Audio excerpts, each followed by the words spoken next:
now turn up.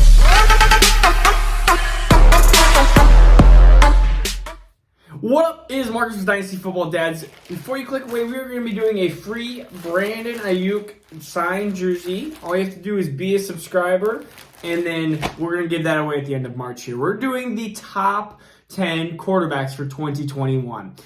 So the first one, easy, it's going to be Pat Mahomes. And we look at his overall statistics.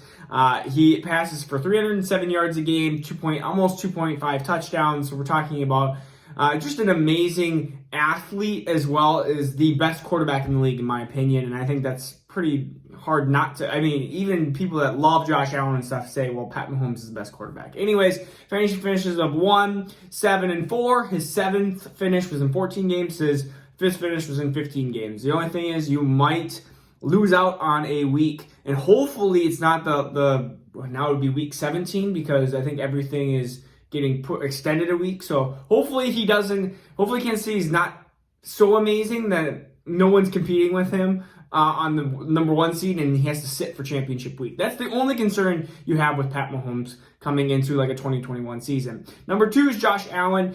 We saw what Josh Allen did, and you look at, well, what were the ingredients that made that happen, and is that going to change? And I don't think that's going to change here. I mean, we look at this is rushing. He's had 1,562 yards and 25 touchdowns in 43 games. That's like a RB 4, basically. I mean, you're thinking about just his RB skills. I mean, we're talking 25 touchdowns in 43 games. That's like 2.5 years. That's incredible for a quarterback. And his fantasy finishes 21, 6, and 1. Of course, the quarterback 1 of 2020. And ultimately, I feel like he can easily get close to repeating. And a lot of these times, you're looking at quarterback 2. You're not looking at somebody that is going to finish at maybe 2, but as close as you can to those top 3, 4 quarterbacks. Number 3 is going to be Kyler Murray. And we look at what he again does on the rushing scale too. 819 yards and 11 touchdowns. You say that is just a running back, and you're looking at probably a low RB2. I didn't even look at the stats at what it would be, but I mean 11 touchdowns.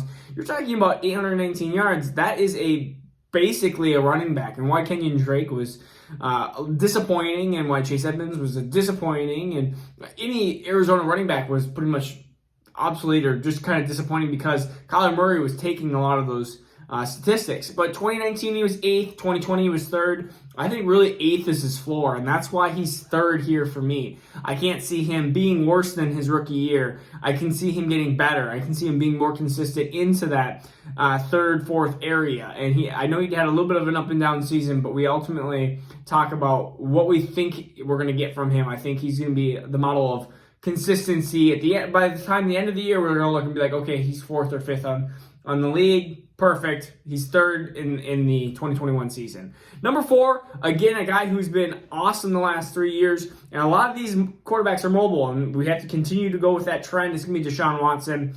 His last 3 years of finishes are 4, 4, and 5. We have him 4th. So where do we think he's going to be? We think he's going to be right around that area again. Over 300 total yards a game. Ultimately, that's exactly what you want, a guy who is, again, mobile. The only issue with Deshaun Watson is we don't know what team he's going to be on.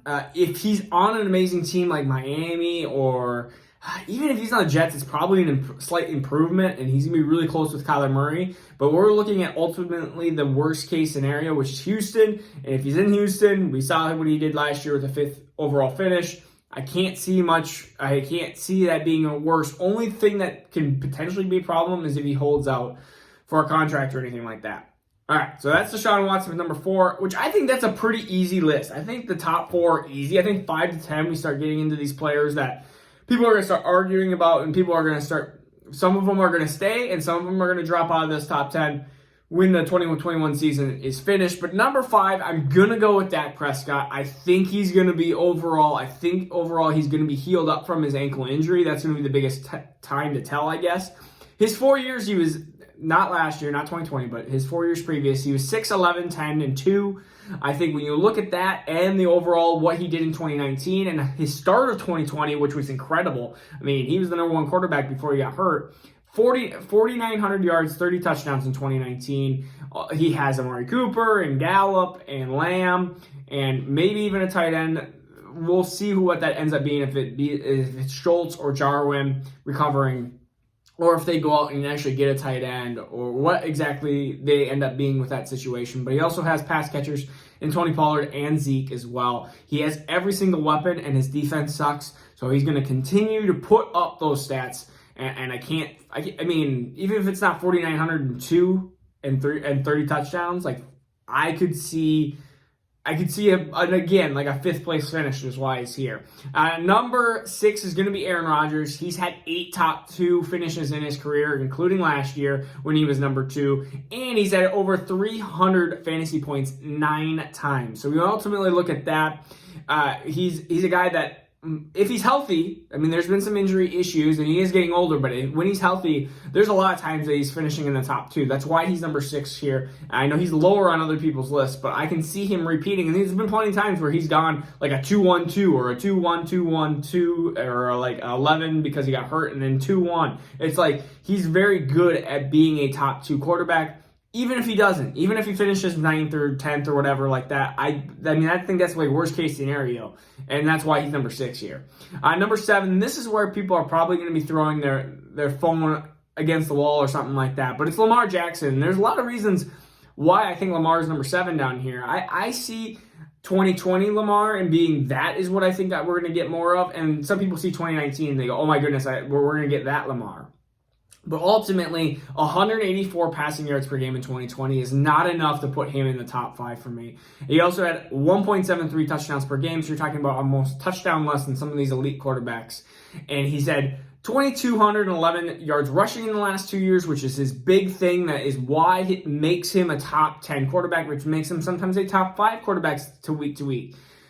But ultimately, my prediction is I think we're going to see a lot more 2020 Lamar, not as much 2019 Lamar. If you feel like you see a lot more 2019 Lamar, then you can put him up a little bit higher, probably above Rodgers and Dak. But if you start putting him ahead of Murray and Allen and Watson, then I think that's way overdoing it, and I would definitely not do that in my opinion. I don't foresee him doing that. And also, we've seen running quarterbacks, not strictly running quarterbacks, not last as long.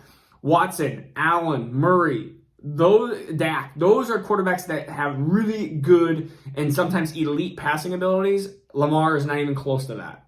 I'm sorry, Lamar. He needs to really improve for that for me to be like, okay, he's taking the next step. And I think at this point you're getting what you're getting. Number 8 is going to be Justin Herbert, a fantasy finish of 9 in 15 games, which is awesome. Again, we have him at 8, so we're having him a little bit above, but over 4,300 yards, 31 touchdowns. Ultimately, that is an awesome, rookie records right there. And I could see him, again, getting that 4,500 yards. Let's just say 4,500 yards. And I could see another 30 touchdown year from him because, again, their defense has been banged up and injured and stuff like that. But he also has the weapons of Keenan Allen, and Eckler will be back as well. And I feel like having that kind of solid core around him, I think they're going to be able to utilize him continually doing well. And he has some rushing upside as well, and he was very consistent throughout the year, which I really like, because number 9 is going to be Russell Wilson. And if you look at Russell Wilson just on the fantasy finish point of view, you're going to be like, why is he not a top 5 quarterback? Because his finishes are 9, 8, 3, 3, 11, 1, 9, 3, 6. You're like, wow, lots of 9s, lots of 3s. Like, this guy could be a top 3 finisher. Last year he finished 6th. And ultimately, how did you feel and how did you end up feeling about Russell Wilson? It was the same old stuff. He started off super hot, and then it just nosedived and went down. And I feel like that we feel like that every single year. It's the same with DK Metcalf and Tyler Lockett, his weapons. They start off extremely hot and on fire, and you're like, wow, Russell Wilson's going to be MVP after the first month. And even after the second month, you're like, wow, Russell Wilson's probably still a top 2, 3 quarterback. And then it starts hitting this nosedive in November and December.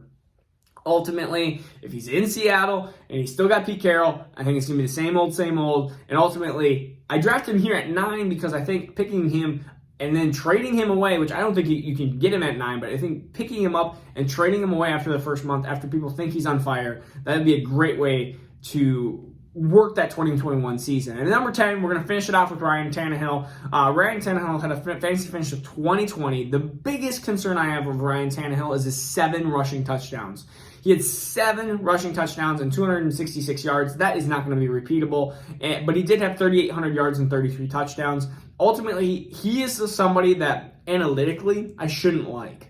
Analytically, he looks like somebody that is going to have a huge regression, but watching the tape and watching just the way that Tennessee uses him, I'm like, man, his last year and a half has been really good at Tennessee. Can he keep it up? I mean, he's had stats very comparable to Pat Mahomes. So if you're looking at where Tannehill could be, I'm like, well, he had a fantasy finesse of 7, but if you take away some of those rushing touchdowns, all of a sudden he's out of the top 10 and stuff like that. But ultimately, it's like analytics video. Which one do you want? And that's where I'm just going to put him at 10 because I think there is a drop-off after Russell Wilson.